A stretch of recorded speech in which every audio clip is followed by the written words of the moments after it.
Hello my dear student. तो एक बार फिर से आपके ही अपने यूट्यूब चैनल RSSPS मैथ्स में आपका स्वागत है।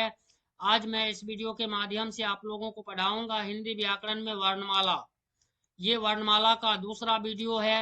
यदि पहला वीडियो नहीं देखे हैं तो आप वीडियो के डिस्क्रिप्शन बॉक्स में जाके वीडियो को आसानी से देख सकते हैं और टॉपिक को क्लियर कर सकते हैं।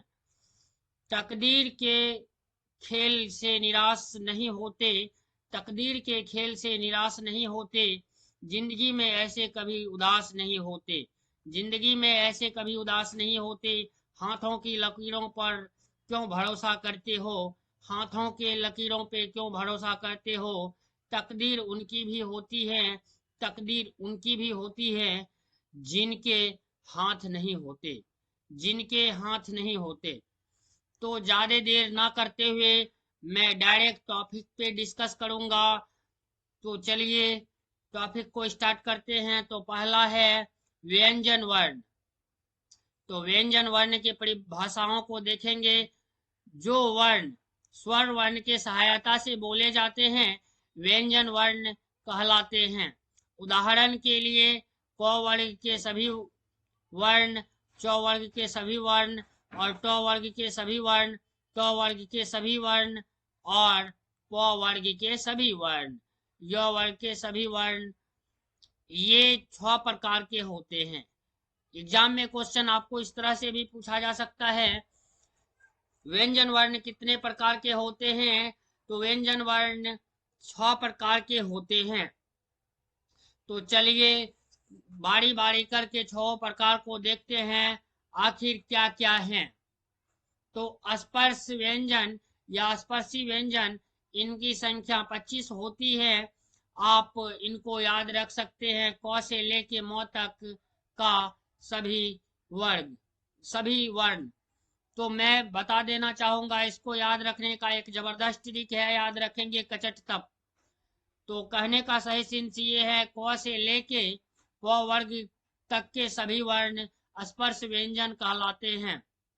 उक्षिप्त उक्षिप्त व्यंजन, या इसको आप बोल सकते हैं द्विगुण व्यंजन, इनकी संख्या 2 होती है। एक बड़ी र, एक ध। तो आप देख पा रहे होंगे, एक ढ से ढक्कन, ढक्कन वाला ढ नहीं, ढक्कन वाला ढ में बिंदिया नहीं होती है। ये ढ पढ़ाई वाला ढ, ढ पढ़ाई ढ। तो देखिए 2 गुण होते हैं। एक होते हैं सड़क वाला रो, इसमें दिया हुआ है। एक होता है ड से डलिया। तो बोलिए डलिया वाला में ये वाले बिंदी नहीं होते हैं। तो इसमें द्विगुण पाया जाता है, इसलिए इसका नाम द्विगुण रखा गया है। अब हम लोग जानेंगे अनुनासिक एवं नासिक व्यंजनों की कुल संख्या 5 होती है और प्रत्येक वर्ग के 5वां लेटर, जैसे अंग, व, न, न और म।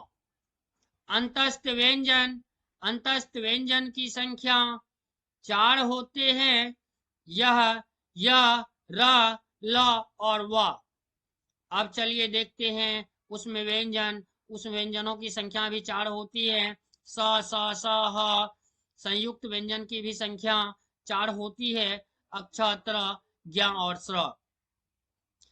अब चलिए बारी बारी करके सभी का परिभाषाओं को जानेंगे और सभी के उच्चारण स्थानों को जानेंगे।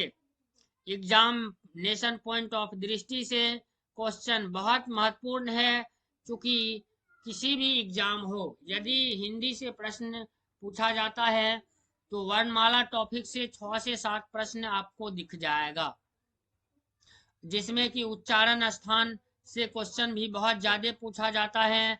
तो आप बिल्कुल वीडियो में बने रहेंगे तो बिल्कुल आप इनके उच्चारण स्थान और इनसे रिलेटिव जितने भी क्वेश्चन एग्जाम में पूछे जाते हैं सभी पे डिस्कस करेंगे। तो चलिए स्पर्श व्यंजन या स्पर्शी व्यंजन की परिभाषाओं को देखते हैं। इन व्यंजनों का उच्चारण मुख के विभिन्न अंगों से स्पर्श किया जाता है, इसलिए इसको हम लोग स्पर्श व्यंजन बोलते हैं। क से ले तक, क से म तक कुल 25 व्यंजन स्पर्श हैं, लेकिन द्विगुण व्यंजन र और ढ को जोड़ देने पे इनकी संख्या 27 हो जाती है। यदि र और ढ को नहीं जोड़ेंगे तो स्पर्श व्यंजनों में व्यंजनों की संख्या, वर्णों की संख्या 25 होगी। यदि र और ढ को इंक्लूड कर देंगे तो इनकी संख्या 27 हो जाती है। तो चलिए स्पर्श व्यंजन को याद रखने का ट्रिक कैसे याद रखेंगे, यह याद रख लेंगे। कचट तप, तो कचट तप सर क्या है? तो कचट तप है, क से याद रख लेंगे क वर्ग के सभी वर्ण, च वर्ग के सभी वर्ण, और उसी तरह से ट वर्ग के सभी वर्ण, त वर्ग के सभी वर्ण, प वर्ग के सभी वर्ण। स्पर्श व्यंजन या स्पर्शी व्यंजनों के उच्चारण स्थान को देखेंगे। अब देखिए, क वर्ग में 5 वर्ण होते हैं, जैसे कि आप डिस्प्ले पे देख पा रहे होंगे, स्क्रीन पे देख पा रहे होंगे, क ख और ग घ। इसका उच्चारण कंठ से स्पर्श होती हैं। इसका उच्चारण स्थान कहाँ से होती हैं? तो आप बोलेंगे कंठ से, क्योंकि इसकी ध्वनि जो निकलती है वह कंठ से निकलती है। इसमें से कोई भी लेटर दे दिया जाएगा एग्जाम में, जैसे क दे देगा, क का उच्चारण स्थान कहाँ है?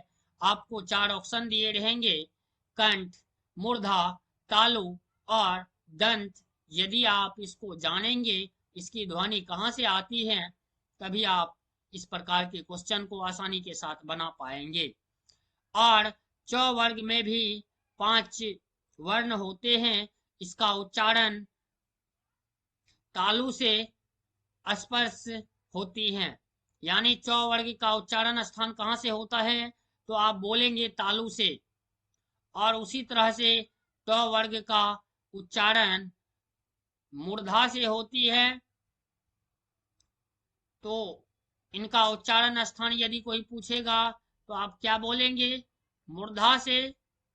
ट वर्ग, इसका उच्चारण स्थान दांत से स्पर्श होती है, यानी इसका उच्चारण स्थान कहाँ से है? तो दांत से है।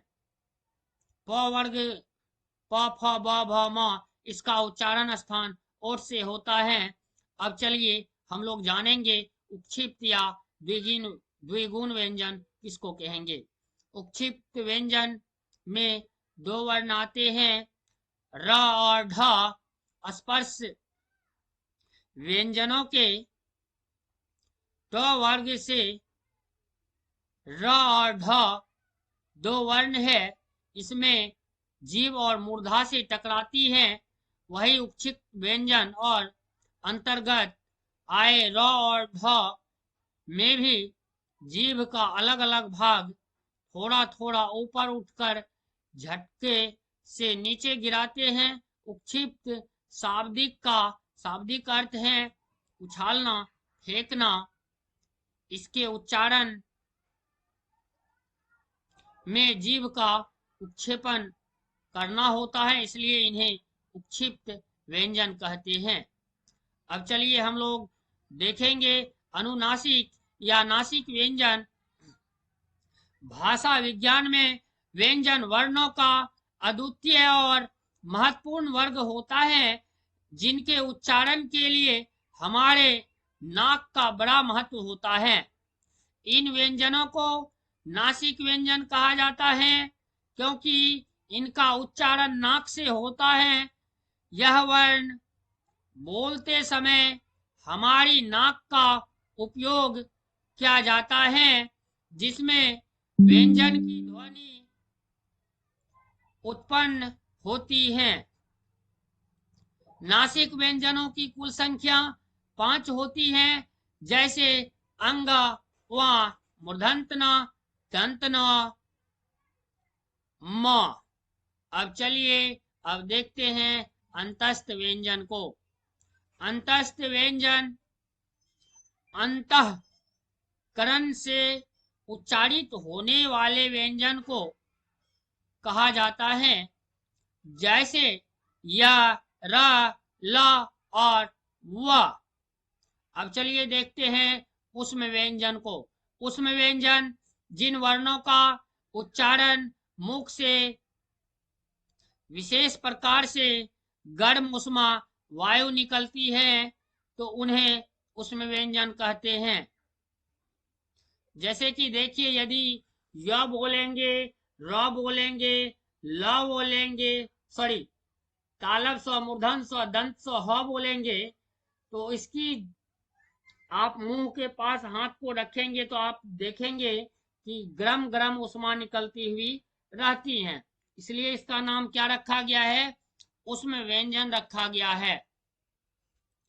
इनके उच्चारण श्वास से प्रबलता रहती है। इनकी संख्या 4 होती है।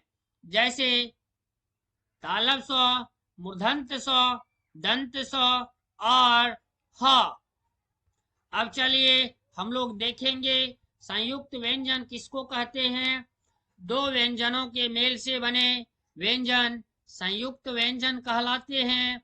जैसे अक्ष, त्र, ज्ञा, स्र, ये 4 संयुक्त व्यंजन हैं। अब हम लोग देखेंगे अल्प प्राण की परिभाषा या अल्प प्राण का अर्थ।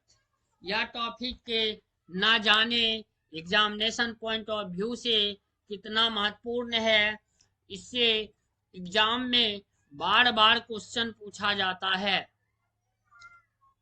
जिन वर्णों के उच्चारण में श्वास मुख से सीमित रूप में निकलती है तथा जिससे हकार जैसे ध्वनि नहीं होती उन्हें अल्प प्राण कहते हैं।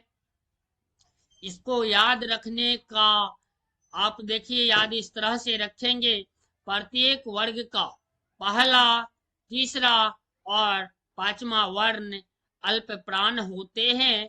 जैसे आप स्क्रीन पे देख पा रहे होंगे, क वर्ग में मैंने क्या क्या, पहला वर्ण क को लिया और तीसरा वर्ण ग को लिया और पांचवा वर्ण अंगों को लिया। उसी तरह से च, ज, या ट वर्ग में ट, ड और मूर्धन्त न। वही यदि मैं त वर्ग में देखूं तो त, द और न। प वर्ग में प, ब और म। अब महाप्राण की परिभाषा और इसके अर्थ को जानेंगे तो आप बिल्कुल वीडियो में बने रहेंगे तो आपको पूरा जीवन में वर्णमाला टॉपिक नहीं पढ़ना पड़ेगा। और इनसे आधारित जितने भी प्रश्न बोर्ड एग्जाम में पूछे जाते हैं उसमें से एक भी क्वेश्चन छूटने की नाउम्मीद रहेगी। इन व्यंजनों में उच्चारण हकार जैसी ध्वनि विशेष रूप में निकलती है।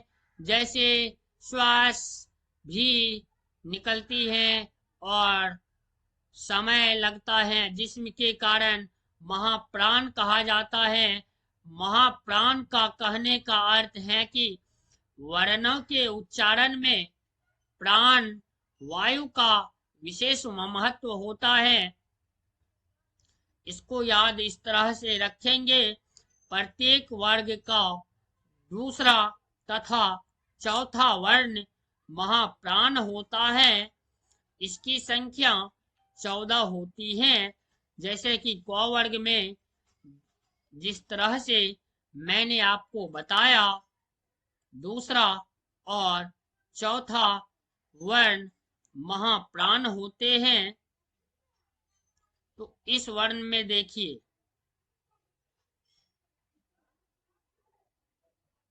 दूसरा और चौथा, जैसे कि दूसरा ख हो गया और चौथा घ हो गया, उसी तरह से इसमें छ हो गया और झ हो गया, थ हो गया, ढ हो गया और थ हो गया, ध हो गया। इसी तरह से फ और ल, इसके अलावे स, मूर्धन स, दंत स और ह भी महाप्राण हैं। अब हम लोग जानेंगे अघोष किसको बोलेंगे और सघोष किसको बोलेंगे। अघोष वर्णों की संख्या कितना होता है और सघोष वर्णों की संख्या, इसको भी जानेंगे।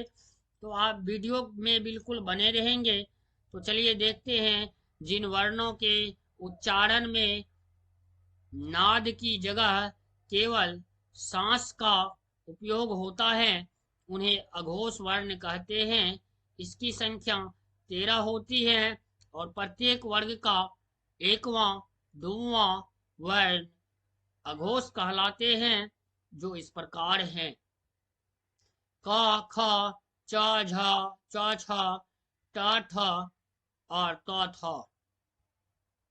प फ य तालब स्व मूर्धन स्व दंत स्व। अब देखिए हम लोग घोष को जानेंगे। जिन वर्णों का उच्चारण केवल नाद का उपयोग होता है उन्हें घोष वर्ण कहते हैं। सघोष या घोष प्रत्येक वर्ग के तीसरा चौथा और पांचवा वर्ग को सघोष या घोष कहते हैं। इसकी संख्या 31 यानी 31 होती है, जो इस प्रकार है। इसमें सभी स्वर अ से अ तक और क घ अंग च झ या द ध न ब भ म य र ल व ह। अब अंतस्थ व्यंजन जो होती हैं इसमें 4 वर्ण पाए जाते हैं, य र ल व। जैसे कि मैंने बता ही दिया, अल्प प्राण इसको बोलते हैं और सघोष बोलते हैं। अब आप देख पा रहे होंगे, इंग्लिश में पढ़े होंगे सेमी वोवेल्स। उसी तरह से हिंदी में अर्ध स्वर वर्ण जो होता है यह होता है य और व। और पारस्विक व्यंजन र को पारस्विक ने लुंठित व्यंजन र को बोलते हैं। यहाँ मिस्टेक हुआ है टाइपिंग में, तो आप इसको इग्नोर कर देंगे। लुंठित वर्ण र को बोलेंगे और पारस्विक व्यंजन ल को बोलेंगे। उसमें व्यंजन एवं संघर्षी व्यंजन तालब स्व मूर्धन स्व दंत स्व ह, जिसमें तालम स्व मूर्धन स्व दंत स्व महाप्राण अघोष तथा महाप्राण सघोष होते हैं। संयुक्त व्यंजन अक्ष त्र ज्ञ और स्र है, इनकी संख्या 4 होती है। अब चलिए हम लोग देखेंगे संयुक्त व्यंजनों का निर्माण कैसे होता है, किस किस व्यंजनों के को मिलाने से संयुक्त व्यंजनों का निर्माण होता है। यदि मैं अक्षों की बात करूं, आधा क यदि प्लस स्व को मिलाएंगे तो आपका अक्ष बनेगा।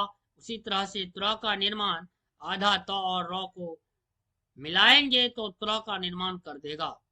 ज्ञा में आधा ज और या को मिलाएंगे तो ज्ञा का निर्माण कर देगा। और स्र में तालब स्व और अर्ध तालब स्व और र को मिलाएंगे तो स्र का निर्माण कर देगा।